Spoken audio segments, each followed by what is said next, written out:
Observamos parte de la autopista, tomamos la brecha que conduce al sector de la planta.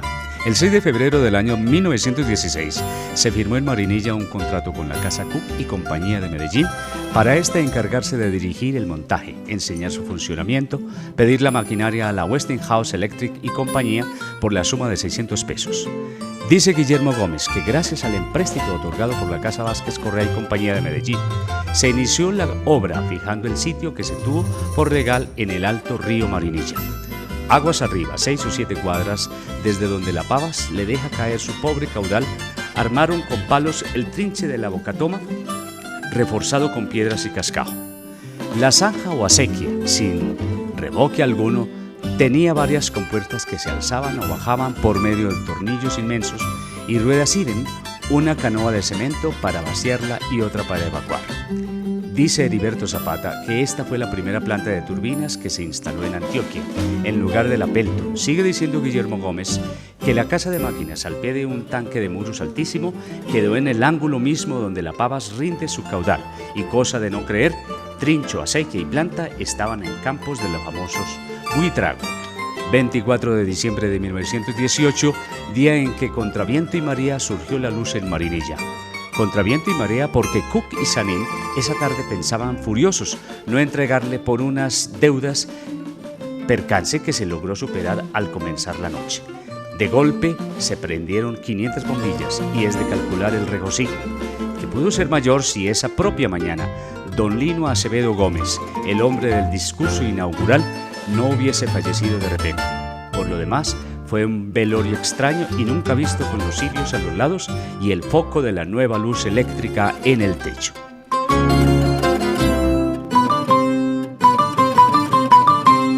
Bueno, estamos aquí en compañía de una persona que pudo haber tenido una información. Él es un poco joven, pero tiene mucha información, puesto que es criado, sus abuelos, bisabuelos y la familia ha estado en este sector de la planta.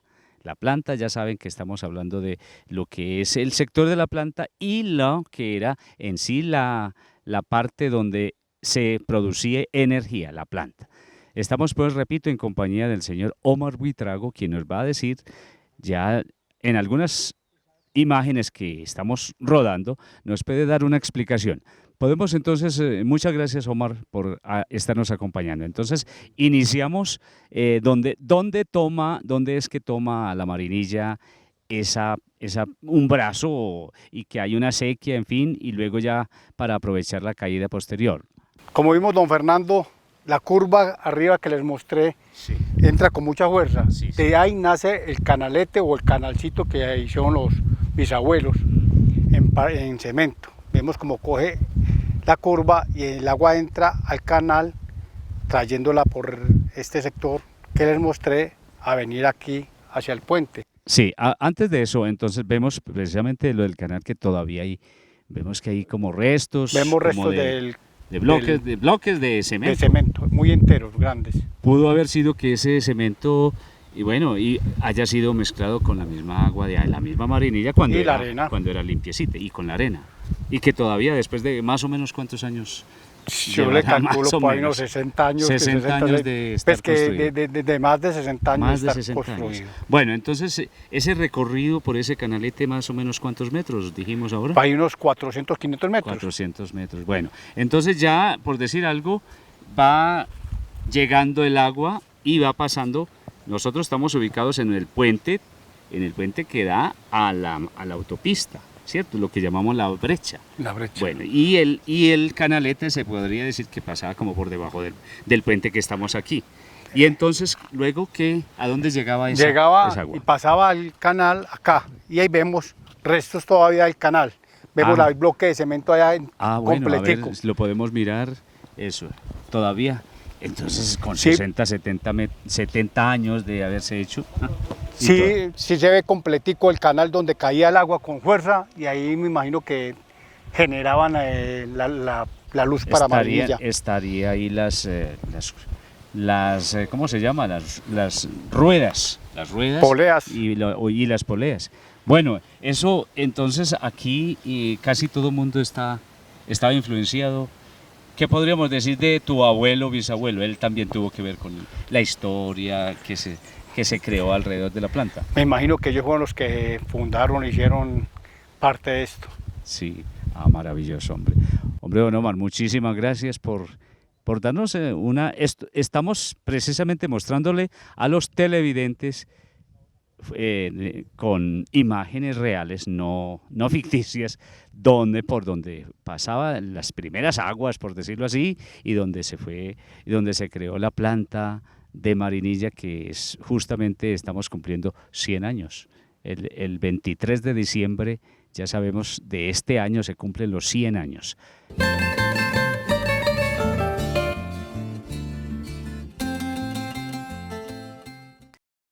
Bueno, hoy vamos a hablar de una cosa muy interesante para toda la comunidad de Marinilla y para el Oriente inclusive. Vamos a hablar lo que un 24 de enero de 1916, por acuerdo, se declaró de utilidad pública la instalación de una planta eléctrica. Bueno, vamos a hablar, justamente aquí tenemos una persona que nos puede apoyar y ampliar algunos conceptos sobre esta idea.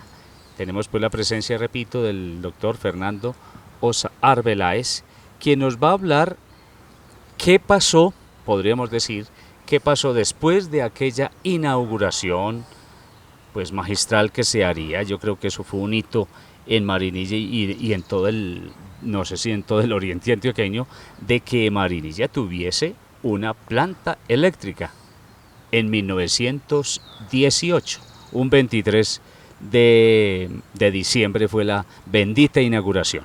¿Qué podríamos ampliar sobre esta idea, don Fernando? Bueno, un saludo muy especial a todos nuestros televidentes y muchas gracias al canal comunitario de Marinilla y a Fernando por su magnífico programa Crónicas de mi Pueblo. Obviamente todos los que apoyan este trabajo. Uno pudiera hablar como mucho rato sobre lo que fue la planta de Marinilla.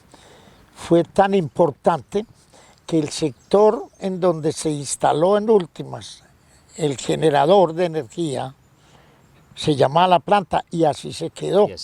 Hoy en día es la vereda La Planta. Ya no hay unos vestigios muy pequeños que creo que los programas se han mostrado por televisión.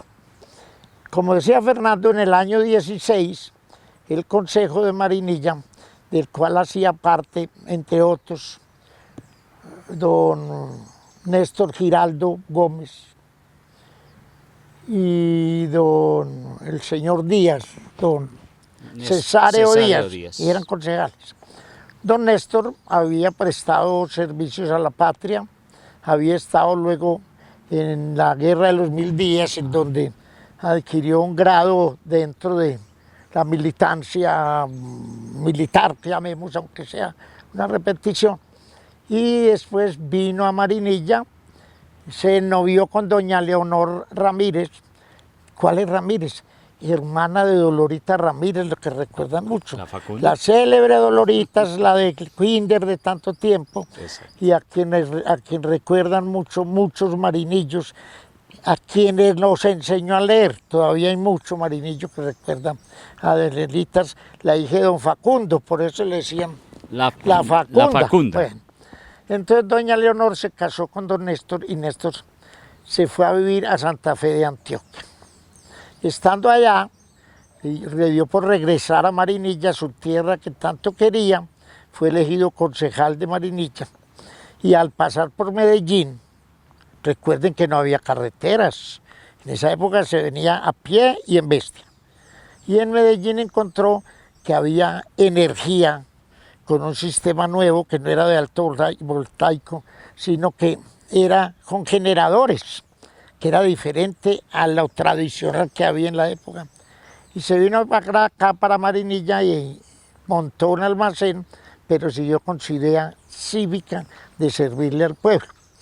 Y con otros concejales, entre ellos don Cesáreo, lograron que el consejo decretara pues, de utilidad pública la consecución de una planta de energía. La planta entonces la encargaron a la Westinghouse, oiga, era una planta fina, de marca ya desde esa época muy conocida. Y efectivamente se trajo la planta, se instaló sobre la quebrada Marinilla en el sector que hoy llamamos La Planta, muy cerca del Alto de Vargas, que son los límites con el santuario. Allí se hizo lo que se necesitaba en esa época, una acequia, para desviar una parte de la quebrada Marinilla que pudiera mover el movimiento, el dínamo que llamaban, y ese dínamo producía ya la energía y desde allí se distribuía a todo el pueblo. Cuando se inauguró en diciembre de 1918, o sea, va a ser 100 años en este diciembre, según cuentan las crónicas, hubo una gran fiesta en Marinilla. Ajá. Porque es que aquí no se conocía la energía. Y fue el primer pueblo de Antioquia en tener energía eléctrica pública, fuera en Medellín. Figure que para la inauguración había 500 bombillas, que era una exageración, en donde la gente no sabía qué era eso, aparecieron 500 bombillas regadas por todo el pueblo. El pueblo era pequeño, luego había mucha iluminación. Ya después se extendió a las casas. El día de la inauguración dicen, repito, que hubo una gran fiesta, claro, con Te Deum, con misa solemne, y con Te Deum dándole gracias a Dios de tener ese adelanto para Marinilla.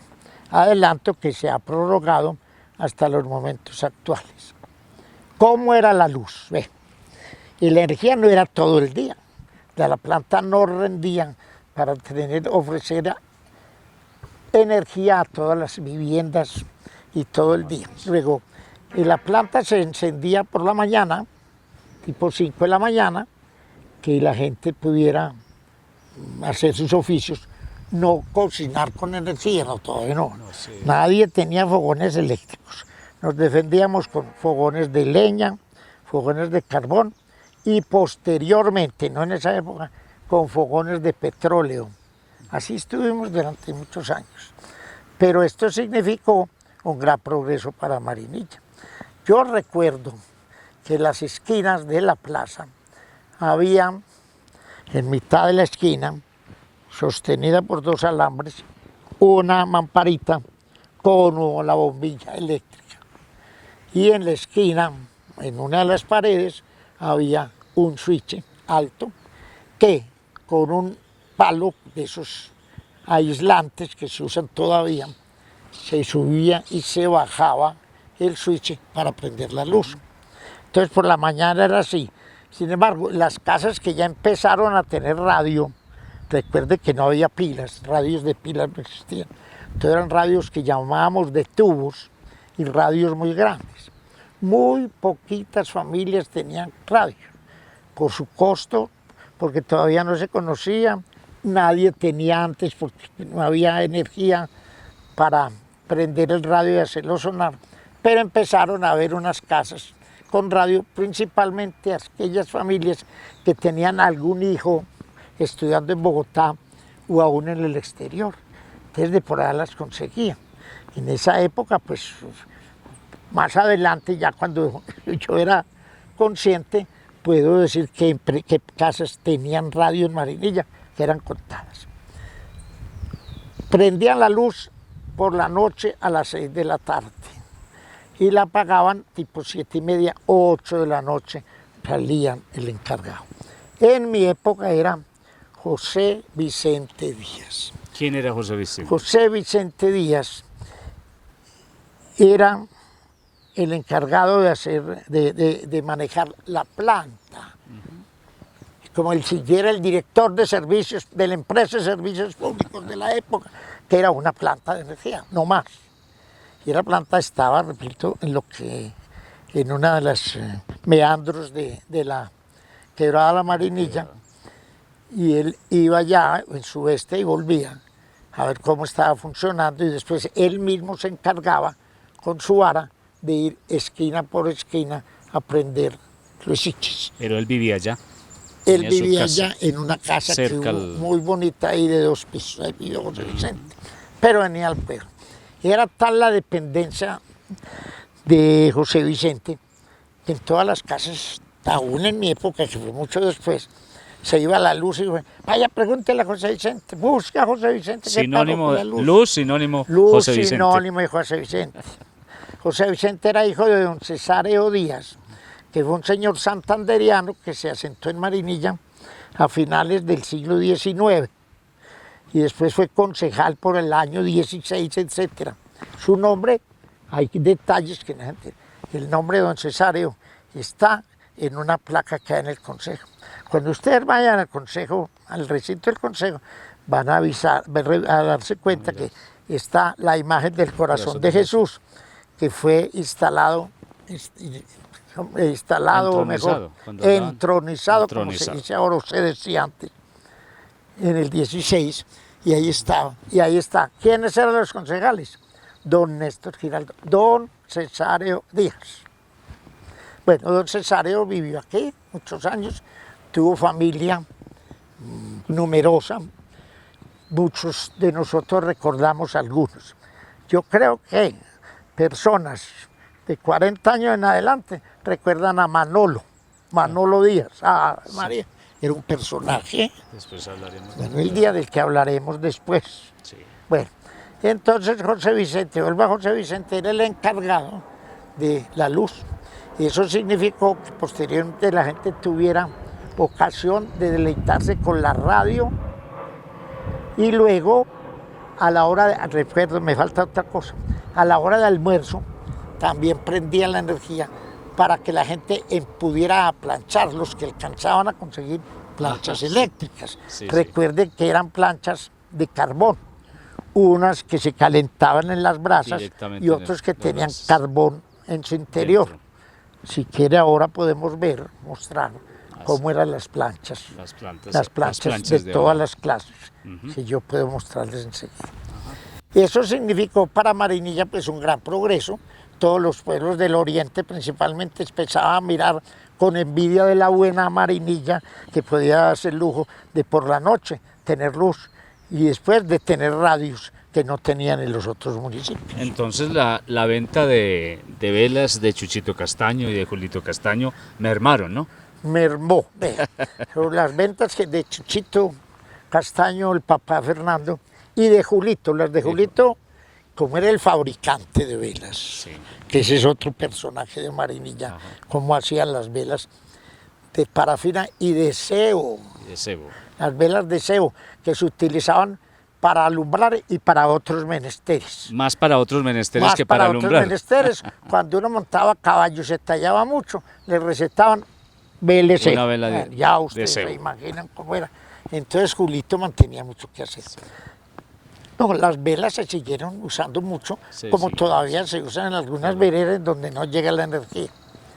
Pasados los años, empresarios antioqueños construyeron una pequeña central hidroeléctrica en el río, o sea, en el río Negro, que se llama también el río Nare, en la parte que llamamos río abajo, pero en el sector que pertenece a Río Negro y San Vicente. Hoy allá se instaló una central generadora de energía que se llamó Río Abajo y que todavía genera y contribuye con las demás centrales pequeñas y grandes que hay a distribuir energía para todo el país. Y esa planta ya es de propiedad de las empresas públicas de Medellín. Pero con Río Abajo, entonces ya Marinilla ingresó, por estar tan cerca, a la energía prestada por una entidad ya no municipal, sino de orden departamental, que fue principalmente, y después de empresas públicas. Ya más tarde llegaron los grandes desarrollos de las centrales hidroeléctricas del oriente. Pero yo recuerdo que la energía, la luz de Marinilla se va volviendo tan pequeña que decíamos, obviamente son de charla, que para saber si ya había venido la luz había que prender el fósforo. A ver si vino la luz, porque ya era un cocullito. Sin embargo, los radios funcionaban con un aparato del tamaño de lo que hoy se utiliza para los cenizarios, así un cuadrito igual. y eso se llamaba elevador. Entonces la energía para que moviera el radio tenía que elevarse y para eso tenía varios enchufes según la intensidad de energía que necesitara. El cambio entonces fue ya, la energía que tenemos hoy, digamos, fue ahí por ahí de los años 1948 en adelante. Yo puedo hablar, recuerde, del 49 y 50 y 51, que entonces toda la gente en Marinilla enloquecida con razón, qué bueno tener la luz. Ya era más luz potente, buena. más. Y entonces aquí hubo personas que se dedicaron a eso. Para vender los implementos se instaló, funcionó un almacén especial que se llamó el almacén mixto de don Ignacio Parra. Él después volvió a un almacén distinto, pero todo el mundo tenía que ir a don Ignacio Parra a comprar el alambre, los tomacorrientes, los switches. Tomacorrientes externos todos. Estamos hablando de los 49, 50. Ya 50, 51, 52. 52. Entonces ya la gente empezó a tener energía. La energía no era por tubería en las casas, pues porque nadie había reservado esto. Claro. Siempre eran los alambres de vista, entonces se vendían los diversos calibres que indicaba Duque. Felipe Duque fue el gran instalador. Había que coger turno con el Felipe. Yo todavía estoy ocupado, no he terminado en tal casa. Felipe Duque fue el que más redes instaló en las casas. Entonces las casas iban teniendo y ya iban comprando parrillas, ya compraban radios y ya compraban, radios. Y neveras, los famosos electrones también. Bueno, ya compraban electrones. El electrón tenía la ventaja de que muy ligero enviar las cosas, pero como se dice vulgarmente, arrastraba mucha luz. Sí, eso era. Entonces, pero ese era el sistema. A mí me tocó en mi casa, ya dejamos de usar el carbón, nosotros usamos siempre el carbón, porque entonces ya compramos una parrilla de 2 puestos o de 3, que era mucha grasa, y ahí nos defendíamos. Bueno, no una había pregunta, los estufas de oro. Doctor Fernando, una pregunta. Entonces, bueno, supuestamente pues Marinilla fue pionera en que se hubiese hecho una planta. ¿Eso en qué contribuyó años posteriores, aunque ya se ha dicho, pero más tarde, qué contribuyó en el desarrollo de Marinilla? ¿Por qué se dio? Pues realmente el desarrollo industrial no lo hubo, porque aquí no hubo vocación de poner industria. Además, algunos dirigentes y eclesiásticos y civiles estimaron que Marinilla debe ser un centro de educación y que entonces la industria y todo podía estar en Río Negro, en otros municipios, pero que Marinilla debe ser un centro de educación universitario, todo lo que se soñaba en esa época, cosa que es imposible mantener porque el progreso no pide permiso, el progreso llega a todas partes y llega a la industria porque también da empleo que necesitábamos. Bueno, José Vicente Díaz era un personaje en Marinilla. Recuerde que era un pueblo de pocos habitantes. Yo diría que por los años 50, de 40, 50 hasta el 60, era un pueblo que en la era urbana, si mucho, tendría 6.000 habitantes, 7.000, y otros tantos en las veredas. Era un pueblo en el 50, yo recuerdo que la Nación cuando tenía, no el DANE, sino el anterior, Marinilla figuraba con 15.000 habitantes, que antes era mucho, porque de lo cual más de la mitad vivían en el campo. Luego era un pueblo muy pequeño y casi todo el mundo ya tenía la luz eléctrica, que era un gran adelanto. Ya los otros pueblos fueron imitando, y más con lo de Río Abajo, que después lo de Río Abajo pasó a ser electrificadora de Antioquia y luego pasó a empresas públicas de Medellín. Bueno, y terminando entonces, José Vicente era como el salvador de el salvador de la luz. Todo el mundo acudía, como todos nos conocíamos en el pueblo, muchachos y señores, entonces los muchachos, ¿a dónde vas? A buscar a don José Vicente, que porque no hay luz por mi casa. Así era, buscar. Esos eran los medios de comunicación, el uno con el otro. Muy bonito además, pero eran las otras épocas. Bueno, miren ustedes, aquí el objetivo nuestro es como mostrarles de una manera casi informal lo que ha pasado, lo que ha pasado en Marinilla desde 1918, como fue exactamente que se declaró de utilidad pública la gran planta de la luz eléctrica. Ya sabemos dónde está ubicada, pues ahí tenemos algunas imágenes que ustedes ya las pudieron haber observado y ubicado. Bueno pues amigos, esta fue otra emisión de Crónicas de mi Pueblo y los invito para que nos veamos en otra oportunidad.